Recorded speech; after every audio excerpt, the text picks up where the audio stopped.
Ирээдүйн Монгол улсыг өөрчлөх одоо гайхалтай төслүүдийг санаачлагч залуучууд оюутнууд миний ард суурсаар байна. За ингээд дараагийн оролцогчтой одоо бүгд уулзъя. Сайн бацхан уу, намайг Цэрэн гэдэг санхүү эдийн засгийн сургуулийн 340-р бүлэгт суралцдаг. За төслийн нэр нь юу вэ?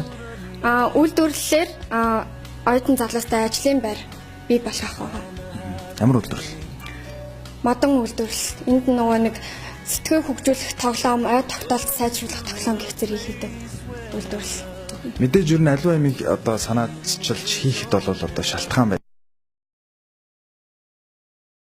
Байгуулах тоглоом, сэдвт тоглоом, эвлүүлэх тоглоом,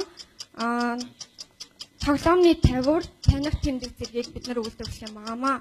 За борлуулалтын төлөвлөгөө хийж үзсэн. Энэ нь болохоор 2 жилийн хугацаатай юм чинь 2016 онд олох борлуулалтын орлого нь 24 сая 700 мянган төгрөг болж байгаа. 2017 онд олох орлого нь 49 сая 400 мянган төгрөг болж байгаа. 2018 онд олох орлого нь 59 сая 280 мянган төгрөг болж байгаа.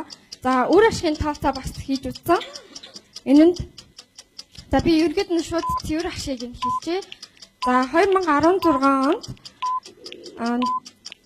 7 сая 621 мянга 582 төгрөг. Баярлалаа минь дөө. Цаг нь дууссан.